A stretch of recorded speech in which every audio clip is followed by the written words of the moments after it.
ہمارا شہر ہمارے لوگ، ہمارا شہر ہمارے لوگ۔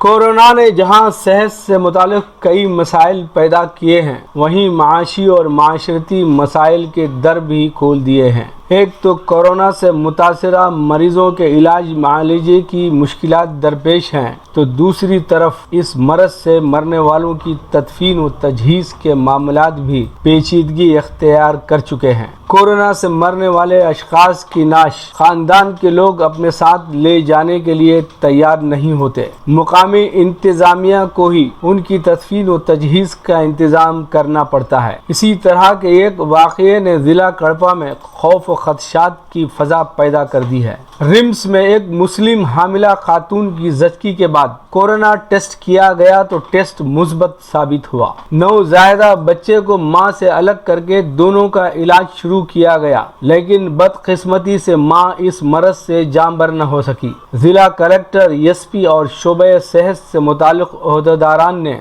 پولیس کو حکم دیا کہ وہ اس عورت کی تدفین کا انتظام راجم پیٹ کے راستے میں ویران جنگل کے اندر کیا جائے، لیکن افسران بالا کے حکم کو نظر انداز کرتے ہوئے آدھی رات کے وقت اس عورت کی نعش شہر کے وسط میں واقع کنٹینمنٹ زون میں موجود یعقوب صاحب مسجد سے منسلک قبرستان میں تدفین کے لیے ایمبولینس میں لایا گیا۔ محلے کے نوجوانوں نے نعش کے بارے میں پوچھا تو ایک سرکاری عہدیدار نے جواب دیا کہ یہ ایک مسلم لاوارث کی نعش ہے جسے تدفین کے لیے لایا گیا ہے۔ ساتھ میں ایک مقامی باشندہ بھی موجود تھا اور اس کے مطابق یہ نعش ایک حادثے کی شکار مسلم عورت کی ہے۔ نعش کی تدفین کے بعد مسجد کے گیٹ پر دستانے، جوتے اور پی پی ای کا سامان پھینک کر وہ لوگ فرار ہو گئے۔ اس وقت محلے والوں کو شک گزرا کہ یہ نعش یقیناً ایک کورونا متاثرہ عورت کی ہے۔ احتجاجاً محلے کے مرد اور عورتیں سڑک پر جمع ہو گئیں۔ ایک تو یہ علاقہ کنٹینمنٹ زون کے دائرے میں آتا ہے اور دوسرے ایک کورونا سے متاثرہ نعش کی یہاں تدفین عمل میں آئی ہے۔ اس سلسلے میں ڈپٹی سی ایم امجد بادشاہ سے رابطہ کیا گیا، لیکن ان سے بھی کوئی اطمینان بخش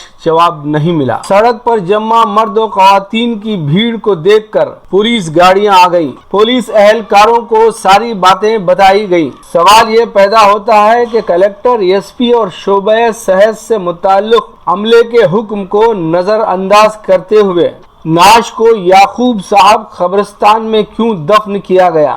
اس کے پیچھے کیا منفی مقاصد پوشیدہ ہیں؟ کیا اس علاقے میں کورونا کو پھیلانے کی سازش کی گئی ہے؟ اس اقدام میں جو سرکاری عہدیداران شامل ہیں ان پر سخت کارروائی کی جائے اور آئندہ اس طرح کی بد نظمی اور غفلت کو روکا جائے، ورنہ سارا شہر کورونا کی لپیٹ میں آ جائے گا اور اس کے ذمہ دار ڈپٹی سی ایم، کلکٹر اور شعبہ صحت سے متعلق عملہ ہوگا۔ سی ایم جگن موہن ریڈی نے اس بات پر زور دیا ہے کہ کورونا وبا کے پیش نظر ریاست کے لوگوں میں پھیلے خوف اور اندیشوں کو دور کرنے کی ضرورت ہے، لیکن یہ واقعہ شہر کے لوگوں کے خوف اور ہراس میں اضافہ کرتا ہے۔ شہر کی خبریں آپ اس واٹس ایپ نمبر پر بھیج سکتے ہیں 9959761107۔